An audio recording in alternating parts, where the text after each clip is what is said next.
आज मैं हरियाणा के अपने उन भाइयों बहनों से बातचीत कर रहा हूं जिनकी आयु 60 वर्ष पार और अभी हो सकता है आप लोग 65-70 के भी न हुए हो। और इसलिए मैं ये मान के चलता हूं कि आप सब मेरे सब साथी हैं, हम साथी हैं। मैंने माना है कि पूरे हरियाणा की जनता 2,87,00,000 लोग, लगभग 72 लाख परिवार, ये सब मेरा परिवार है।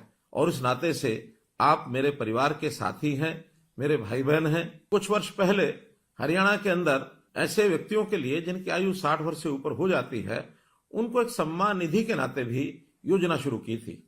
और वो योजना शायद 100 रुपए के आसपास से शुरू हुई थी। 2014 में हम लोगों ने सरकार संभाली तो उस समय ये पेंशन 1,000 रुपया मासिक थी। अगला जो 2023 का महीना शुरू होने वाला है, उस समय ये हमारी जो पेंशन है, जो सम्मान निधि है, ये 2,750 रुपए हो जाएगी। कहाँ 1,000 रुपया, कहाँ 2,750 रुपया।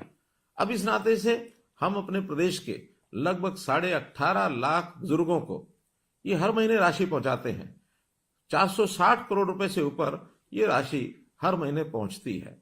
अब दो ही कंडीशन है किसी भी बुजुर्ग की वो पेंशन शुरू हो, या तो व्यक्ति 60 वर्ष का हो गया है, और या फिर जो 60 वर्ष का हुआ है वो दोनों पति पत्नी की आय ये 2 लाख रुपए से कम होनी चाहिए। हमें लगा 2 लाख रुपया ये कम है, तो इस अगले महीने से हमने इस आय को भी बढ़ा करके 2 से 3 लाख रुपया कर दिया है। जिस महीने में 60 वर्ष का व्यक्ति हो जाए, उसको तुरंत अगले महीने से अपने आप पेंशन शुरू हो जाए। मात्र एक कागज पर आपको साइन करना होगा। एक ही महीने के अंदर अंदर वो सहमति पत्र के साइन भी हम कराते हैं, और उसके बाद उन लोगों से जो सहमति पत्र देते हैं, अपने आप ही पेंशन है ये जाना शुरू हो जाता है। हमने लगभग 6 महीने पहले इस व्यवस्था को शुरू किया था, और इन 6 महीनों में 16,500 लोगों को और ऑटोमेटिकली अपने आप पेंशन मिली। केवल हरियाणा प्रदेश ही है जो ये 2,750 रुपया और ये दे रहा है, और किसी प्रदेश में इस प्रकार की व्यवस्था ये ऐसी नहीं है। हमारे देश के प्रधानमंत्री विशेष तौर पर बहुत चिंतित है, गरीब परिवारों के लिए उनकी चिंता है। इस नाते से उन्होंने हर गरीब परिवार के लिए 5 लाख रुपए तक का ये जो स्वास्थ्य बीमा है ये लागू कराया है आयुष्मान भारत के नाते। हमने उसमें अपनी एक योजना बनाई, चिरायु योजना, ताकि 1,80,000 रुपए तक की आय के जो परिवार हैं उन सबको इसका लाभ मिले, और इसमें 29 लाख से भी ज्यादा परिवार इसमें कवर हो रहे हैं। इस वर्ष के बजट में हमने इस आय को बढ़ा करके 3 लाख रुपया प्रति परिवार ये आय रख करके, और थोड़े से पैसे लेकर, थोड़े पैसे यानी 125 रुपया महीना अर्थात 1,500 रुपया साल, इतना पैसा लेकर के भी उनकी जो स्वास्थ्य बीमा योजना उनको भी इसको ऑफर किया है, ताकि वो इसको ले सके और परिवार के इस खर्च को बचा सके।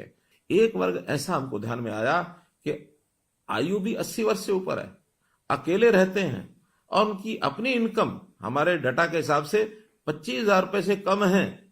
ऐसे भी 3,600 लोग हैं। अप्रैल से इन सब लोगों के लिए जो वृद्ध आश्रय स्थल, सेवा आश्रम, वरिष्ठ नागरिक सेवा आश्रम, इन सेवा आश्रमों में उनको हम कहेंगे जाकर के वो वहां रहें। अगर वो सहमत होंगे, उन सबको हम इन सेवा आश्रमों में रखेंगे। कोई गरीब परिवार है, उसकी हर प्रकार की चिंता, राशन कार्ड के नाते से ऑटोमेटिक राशन बनते हैं। अगर किसी परिवार के सिर पर छत नहीं है, प्रधानमंत्री आवास योजना के अंतर्गत उनको मकान मिलता है।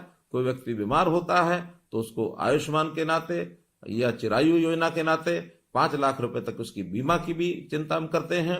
उनके बच्चों की पढ़ाई की भी हम चिंता करते हैं। और तो और कोई व्यक्ति आगे चल करके भी बीमार न हो, उसका स्वास्थ्य जांच जरूर हो, इसके लिए भी निरोगी योजना बनाई गई है।